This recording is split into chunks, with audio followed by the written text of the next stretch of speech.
nuestros ojos,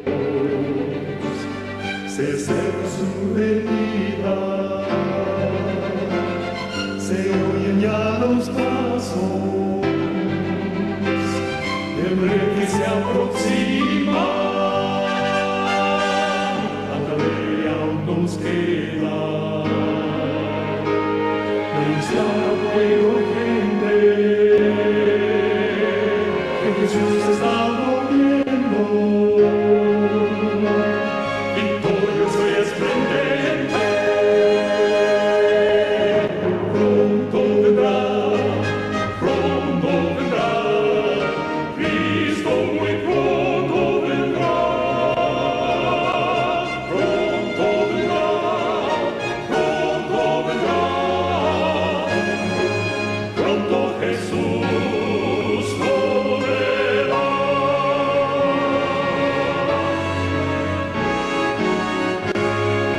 Deseo empezar con una introducción contando una anécdota, pero que nos va a servir como marco de referencia. Quiero contar la historia de un granjero que tenía sus borregos y estaba ideando cómo crear un lugarcito para que ellos comieran y adecuado. Así que fue y compró unos tanques o tambos, acá en México decimos tambos, de esos de 200 litros, y los echó en su pick-up, y después ahí los llevó con un herrero, y le dijo al herrero: amigo, necesito que me partas estos tambos a la mitad. Y el herrero dijo: ok, está bien, yo mañana te los tengo. Bueno, está bien, mañana paso por ellos. Pasó el día y el granjero tomó su pick-up y fue con el herrero y le dijo: ¿están mis tambos? Y le dijo: sí están mis tambos, ahí están tus tambos. Pasa. Y cuando pasó, dijo: no puede ser. No, me has echado a perder los tambos. Y el herrero dijo: no, tú me dijiste que los partiera a la mitad y te los partí a la mitad. No, es que tú no entiendes, ya me los echaste a perder. Y entonces el granjero confundido, el herrero confundido dijo: pero ¿dónde está el problema? Dice: es que tú me los cortaste a la mitad en forma horizontal o vertical, y yo los quería en un corte horizontal. A ver, explícate. Sí, poniendo los tambos hacia arriba, y los quería yo partidos de arriba a abajo, para poner la comida de mis borregos. De otra manera no sirve. Y entonces le dijo: es que tú no me especificaste, tú solamente me dijiste a la mitad y yo los partí a la mitad. Con esa anécdota, lo que deseo es que podamos entender que a partir de la interpretación de los conceptos se desarrolla una ideología, o en este caso una teología. Por ejemplo, en el caso del cristianismo, con respecto a la salvación, dice: si nuestra posición es que una vez salvo, siempre salvo, entonces podremos vivir como querramos, porque el cielo nos espera, ya estamos salvos, ya hemos sido salvos. Sin embargo, surge un problemita. ¿Para qué aboga Jesús por nosotros si ya somos salvos? ¿Para qué intercede? ¿Qué hace en el santuario celestial? Si ya somos salvos, significa que hemos sido sellados. Y si ya estamos sellados, se pueden soltar los vientos y hacer los ángeles encargados de hacer daño a la tierra. Y eso significa que el juicio se ha consumado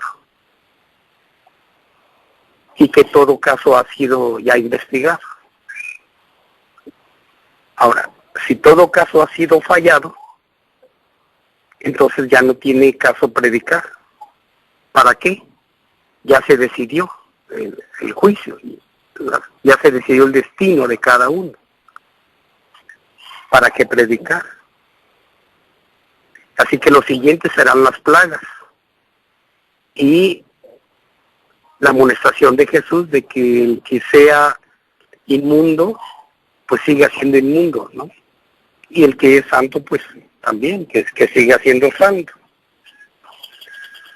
Y entonces, pues Jesús viene por los salvos, siempre salvos, aunque sean pecadores, para llevarlos al cielo, para que sigan allá pecando, o les cambia el chip, los programa para obedecer, sin que tengan opción de elegir, como robots humanos,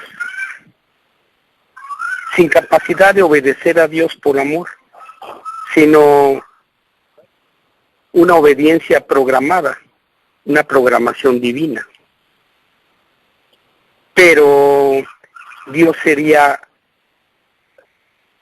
siendo acusado, continuaría en esa misma posición de que su ley es injusta, que no se puede obedecer, menos voluntariamente, y así seguiría el enredo hasta el infinito.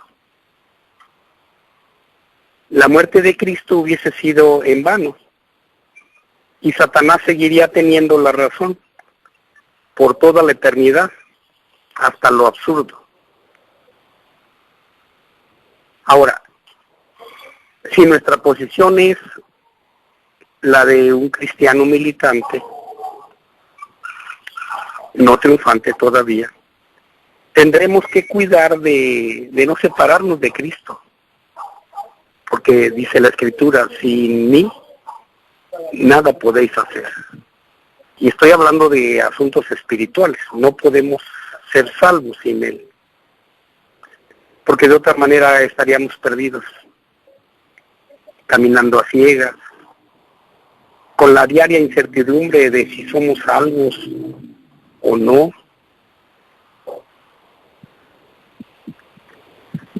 Toda la tragedia que estamos viviendo hoy es por causa del pecado. El conflicto cósmico tiene que ver con el pecado. No es un asunto local, no es un asunto nacional, ni mundial siquiera. Es un asunto universal. Como habíamos hablado en un tema anterior, Dios está siendo acusado de que su ley no puede guardarse. Y nosotros lo hemos hecho muy mal, no hemos deshonrado a Dios porque, no sé ustedes, pero yo no he dejado de pecar y me duele todavía y lucho. Sin embargo, yo confío en Dios en que un día estaré en el grupo de que ya no peca. Pero esto lo vamos a tratar un poquito más adelante. Entonces, regresando a lo que estábamos diciendo, la acusación es que los humanos no podemos dejar de pecar. Y por lo tanto, la ley de Dios es injusta. Y Dios, pues, acusado de ser arbitrario. Ahora, cuando haya un grupo remanente que ya no peque, la acusación de Satanás quedará desmentida. Y simplemente el conflicto terminará. Porque el conflicto está en eso, de que Dios miente. Y los testigos que Dios tiene, hemos estado votando porque Satanás siga reinando por más tiempo. Cuando haya un pueblo que ya no peque, Jesús ya no necesitará interceder por los que no pecan. Es decir, no habrá intercesión por los no pecadores, no habrá necesidad. Y entonces puede terminar su expiación en el lugar santísimo. ya no tendrá caso, no tendrá significado que esté allí cuando está sufriendo. Permítanme decirles algo, miren. Vamos a hacer un escenario imaginario. Imaginen ustedes a una madre que tiene 5 hijos. Y alguien le dice, doña María, por poner a alguien, no aduciendo a nadie. Fíjese que acaban de atropellar a su hija y murió. Y ella iría hacia los trámites y la estarían velando y llorando a su hija. Y al otro día le dijeron, fíjese señora que su hijo mayor se cayó de un caballo y se desnucó y murió. Venga por él. Y así sucesivamente, uno tras otro, hasta que los 5 ya no estuvieran con vida. Pregunto, ¿cómo se sentiría ella? ¿Deshecha por dentro? ¿Desanimada, desilusionada, adolorida? ¿Cómo? Ahora imaginemos a Jesús, que ama más a los humanos, a los hijos de Dios, que la señora a sus propios hijos. Y que él tiene que ir a un sepelio de 20 personas un día, de 200 personas al otro día, de 500 personas al otro día tras día.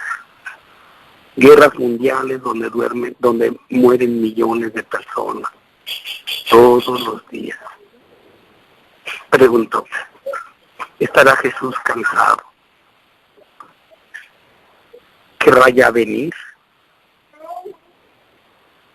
Y sin embargo, hay una parte en nosotros por la cual no viene.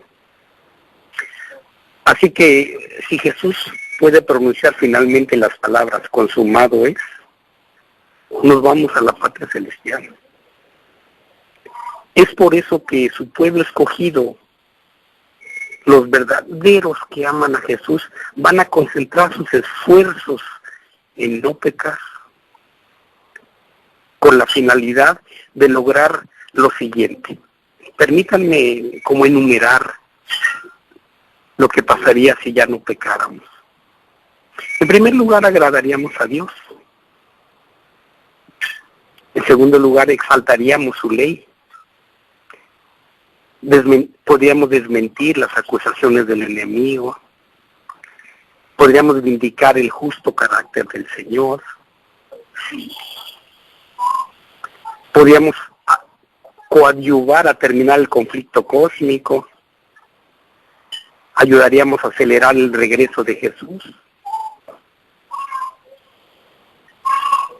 Estaríamos en el proceso de acortar el reinado del mal por Satanás, para que termine el tiempo de expiación por el pecado. Y entonces se daría paso a los eventos finales. ¿Cuáles? Pues la liberación de los santos, la resurrección, la transformación, la traslación, la cena de bodas, etcétera. Podríamos enumerar muchas cosas más. Es por eso que el tema de las claves para no pecar coadyuvará con el proceso de santificación, la santificación del carácter. Dios su parte y nosotros la nuestra. Veamos algunas claves para no pecar. Vamos a ver la clave número 1, yo así la titulé, la oración preventiva. ¿Cómo podemos encontrar una vía de escape cuando desde afuera de nuestra naturaleza llega a nosotros una fuerte tentación? Repito la pregunta. ¿Cómo podemos encontrar una vía de escape cuando desde fuera de nuestra naturaleza llega a nosotros una fuerte tentación? Y además, si no sentimos deseo de orar en ese preciso momento, ¿qué pasaría? Les digo, la batalla se habrá perdido allí mismo. porque el enemigo arremeterá con todo su poder, aprovechando nuestra debilidad, apelando a nuestra concupiscencia. Ese es el otro problema. Porque, ¿saben? Es difícil pecar mientras oramos de rodillas ante Dios. Pero la clave número 1 no se refiere a una oración de emergencia. Señor, me hundo, sácame rápido, ayúdame. Casi no funciona. No. Generalmente vamos a sucumbir. Por eso dije yo que la clave 1 realmente es la oración preventiva. Esa es de la que estamos hablando. Siempre que se pueda es mejor prevenir, ¿no?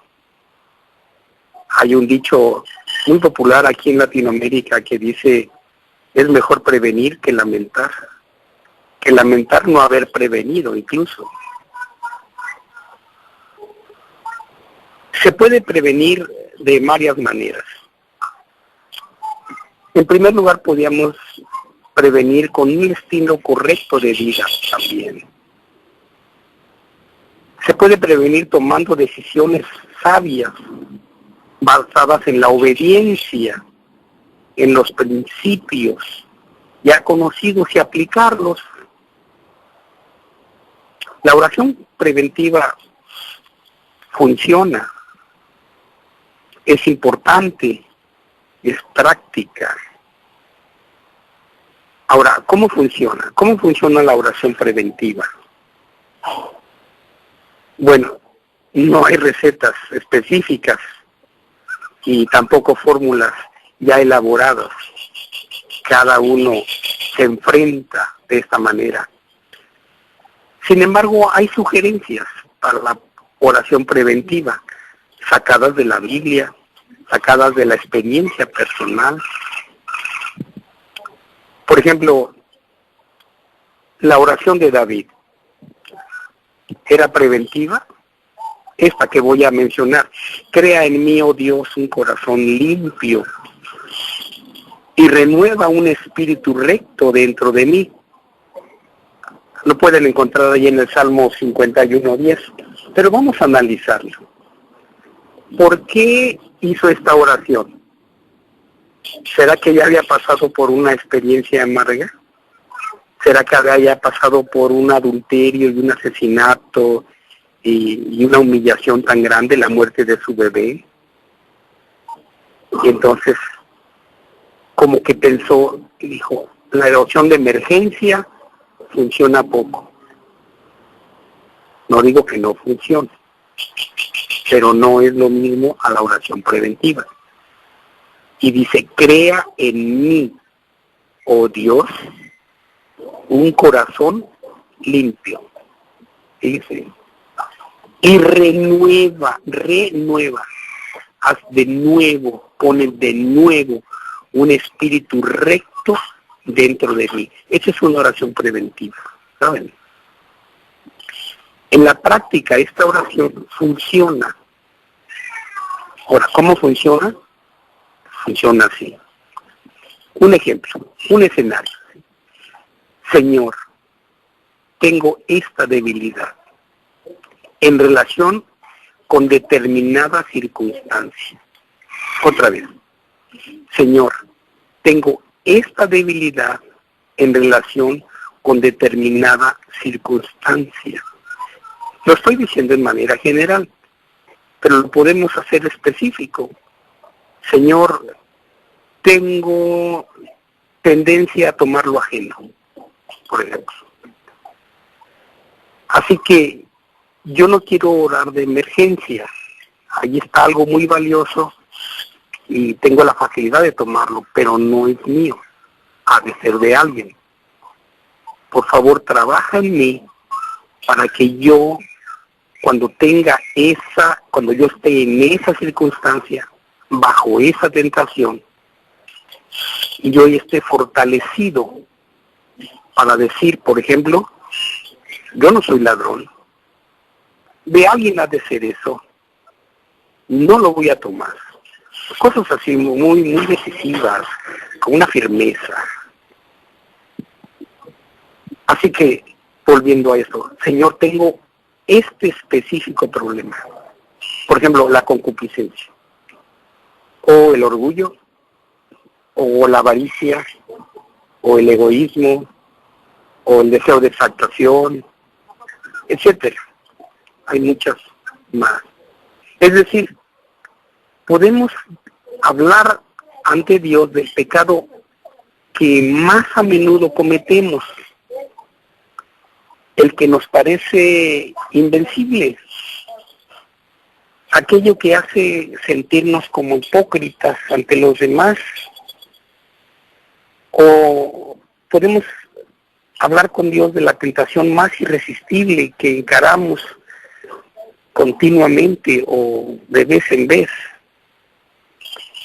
Podemos hablar al Señor de esa tentación insidiosa que nos derrota, que nos vence una y otra vez, sucumbiendo ante ella, sin saber cómo manejarla.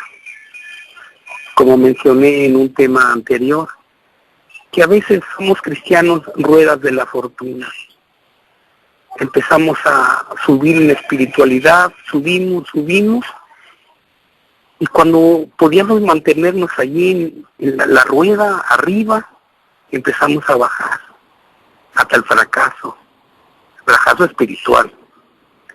Y otra vez renovamos nuestros votos. Ahora sí, Señor, voy a empezar. Y otra vez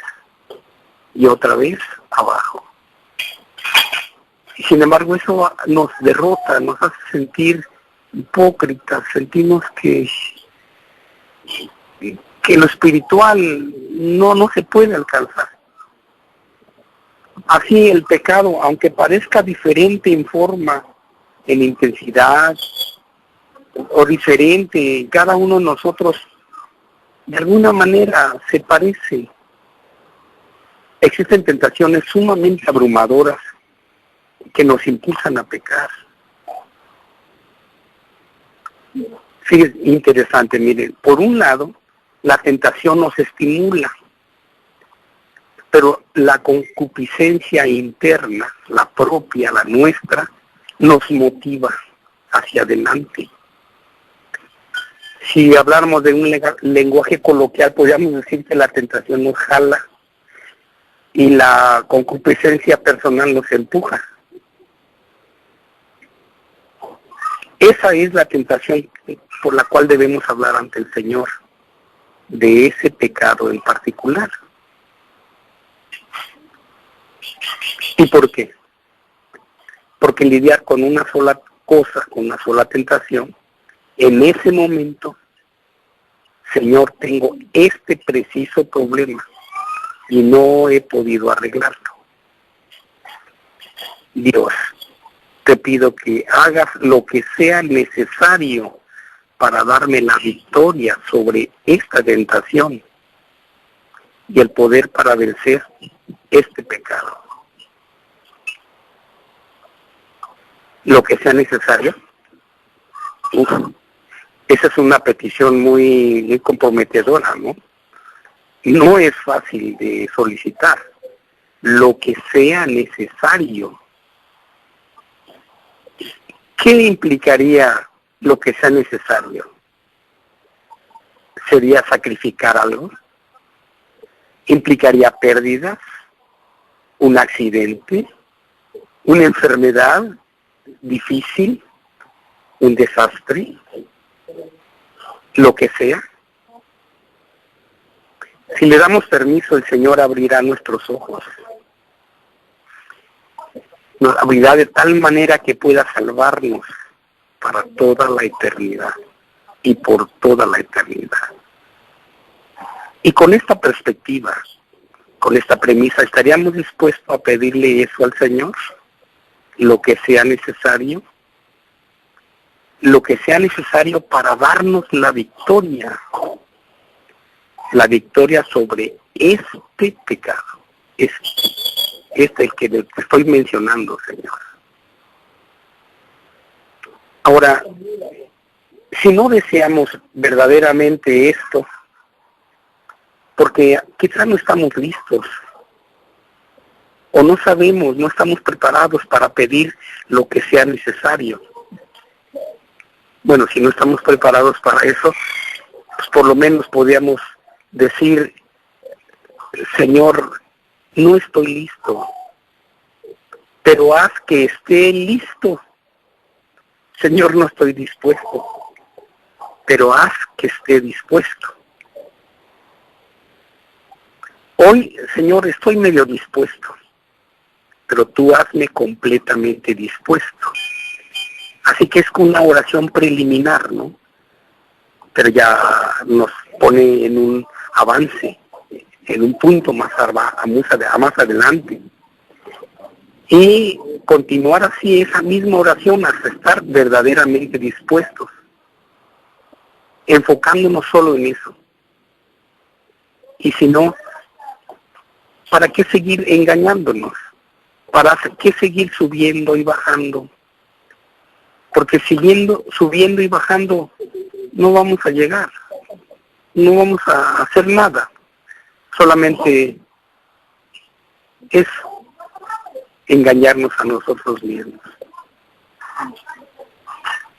Entonces podemos pedir que Dios haga todo lo necesario para darnos la victoria sobre ese pecado en particular, uno a uno.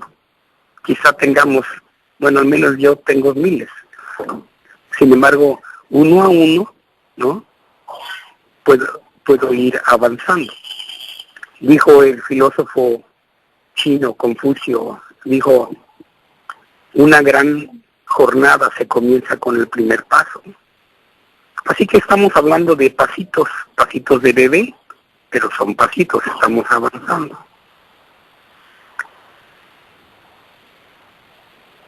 Victoria sobre este pecado.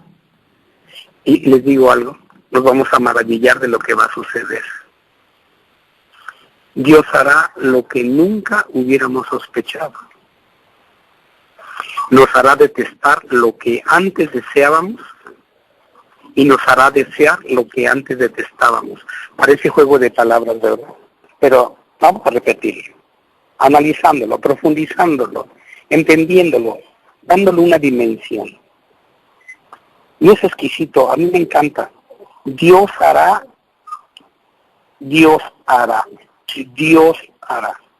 no nosotros. Dios hará que deseemos lo que antes detestábamos. Y, por el otro lado, va a hacer que detestemos lo que antes deseábamos. Estaba yo pensando hace días que cuando yo era muy jovencito, estaba yo en la secundaria y estaba yo en un turno nocturno, digamos de 5 a 10 de la noche. Ya con mis amiguitos de la secundaria estábamos esperando que sonara el timbre de las 10 de la noche, porque íbamos a comer taquitos de chorizo de puerco. Claro, con su aderezo y su salsa, etcétera, ¿no? Pero se nos hacía agua en la boca, ¿no? Hoy, cuando paso por algunos lugares donde están friendo eso, chorizo o chicharrón o carnitas o cosas así, Dios es testigo. No soy hipócrita. Me tapo la nariz y quiero salir corriendo. Siento asco de eso. Por eso es que le estoy hablando por mi experiencia personal de que Dios ha hecho que yo deteste lo que antes deseaba. Y ahora, ¿cómo quiero estudiar mi Biblia? ¿Cómo quiero estudiar estas cosas? Y antes, para nada, ¿no? Eso, no. Hermanos, Dios tiene ese poder. Lo hemos experimentado en nuestras vidas, no solamente yo, no soy exclusivo, yo sé que ustedes en algún momento lo han vivido, porque el Señor nos cambia desde adentro, de dentro hacia afuera. En cambio, la superación personal es superficial. ¿De qué me sirve a mí que yo pueda comer correctamente, usar los cubiertos exactos, pero mi corazón está lleno de avaricia, de egoísmo, podrido. Bueno, así que la oración preventiva es un área donde podemos encontrar victoria sobre el pecado. Veamos ahora un siguiente título, por decir así. Yo le puse el control de la mente. ¿Saben? Cuando Satanás busque dirigir la mente a asuntos bajos y sensuales, repito, cuando Satanás busque de nosotros dirigirnos o dirigir nuestra mente a asuntos bajos y sensuales, si controlamos la mente, podemos traerla de vuelta y situarla en las cosas eternas. ¿Saben? La bajeza es su especialidad, la especialidad del enemigo, y lo hace continuamente. Ese es su trabajo, esa es su experiencia, ese es lo que le ha dado resultado, tratando de nuestra mente, tirándola hacia abajo, hacia el nivel de la degradación. Y estábamos comentando, hace un rato, unos amigos me dijo, yo estuve en Chicago, un lugar así de Estados Unidos, y me dijo, vi a unas jovencitas tan hermosas, prostituyéndose, dando un sexo a cambio de una droga. Y entonces pensé, y ahorita estoy relacionando esto, él trabaja tirando nuestra mente hacia el nivel de la degradación. ¿Y saben por qué? ¿Qué implicación tiene esto? Como nosotros fuimos formados a la imagen de Dios, al enemigo le encanta señalar a esa jovencita hermosa tirada en el suelo, drogada, y decirle al Señor, Señor, he aquí tu imagen. ¿Ven el insulto? ¿Ven cómo contribuimos nosotros a que Dios sea insultado, deshonrado? En la lucha contra la tentación y el pecado, hay cosas que a Dios no le toca hacer. Él no elegirá nuestros pensamientos. ¿Y por qué? Porque ese es un derecho divino que nos ha dado desde Adán y Eva. Él es respetuoso. Si de lo que Dios ha preservado desde el jardín del Edén es el derecho a pensar y a elegir nuestros pensamientos por nosotros mismos.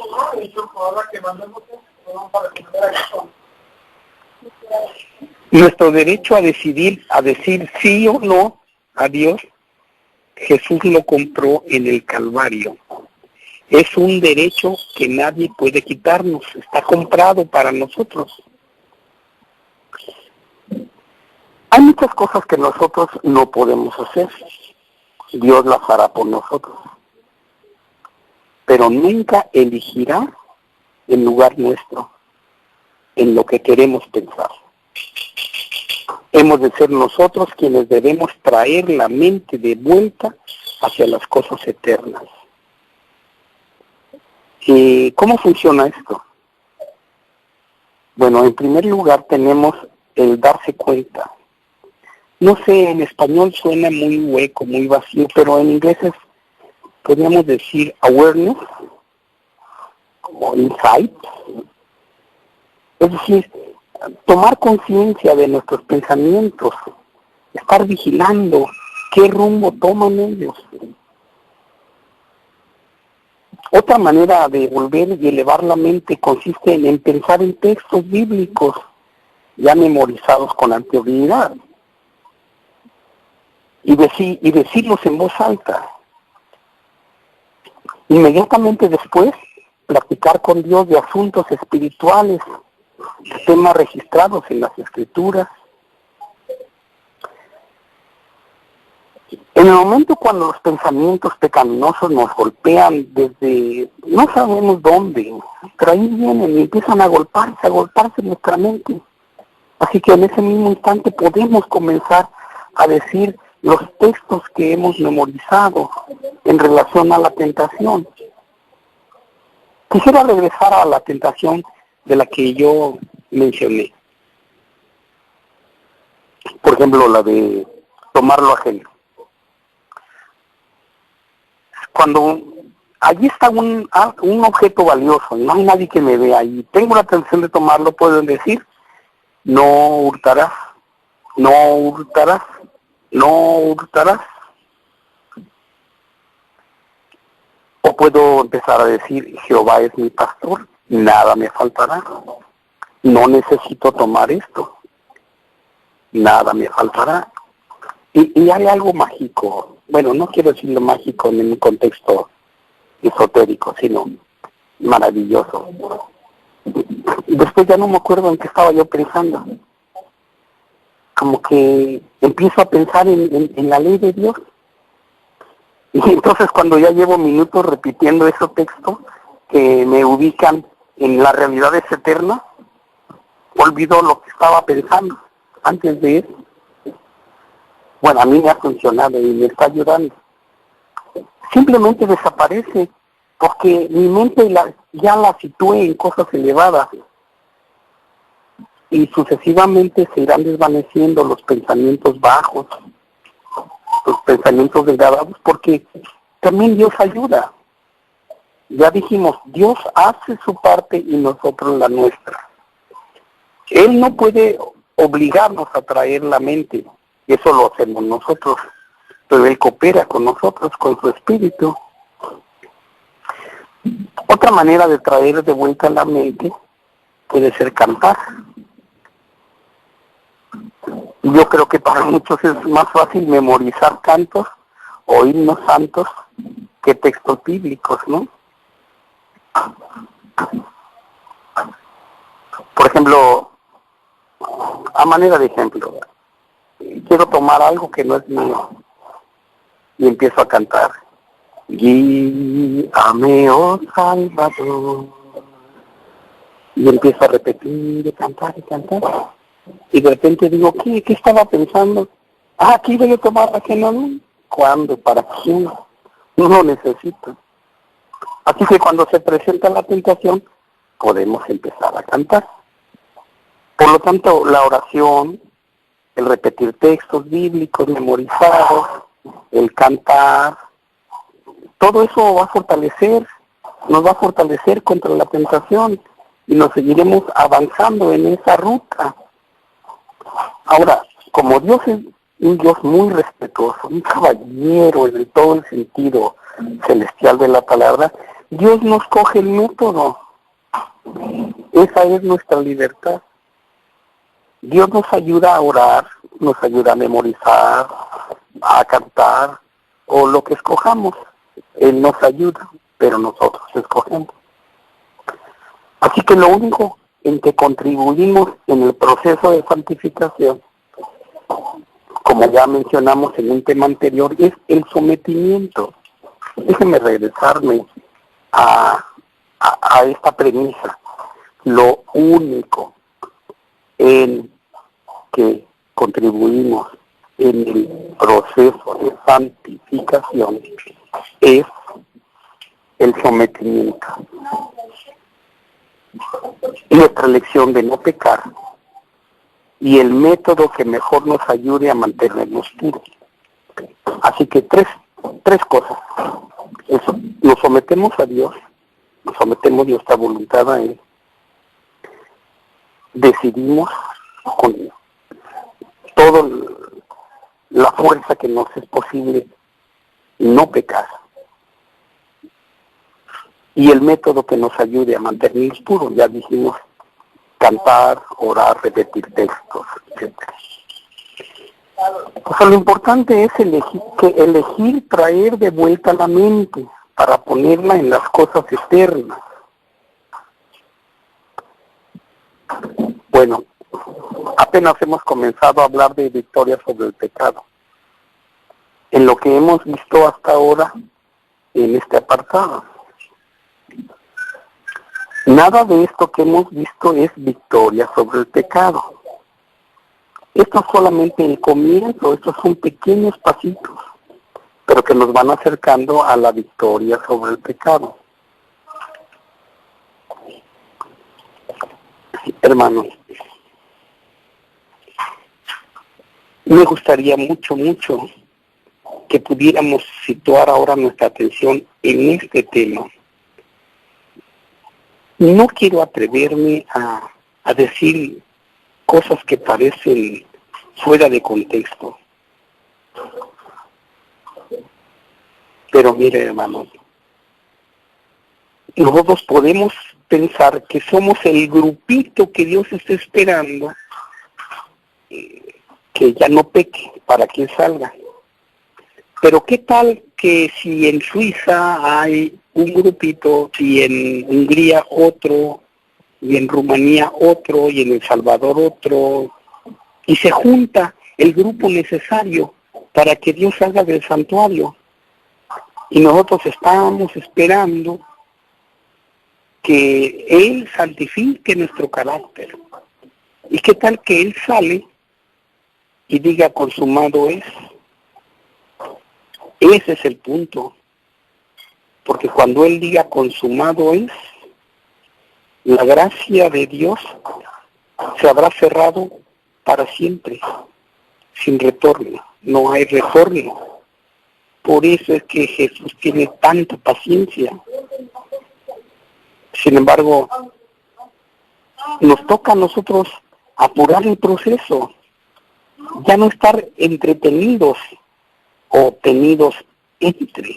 El enemigo nos tiene entre sus pensamientos, entre sus engaños, y no avanzamos.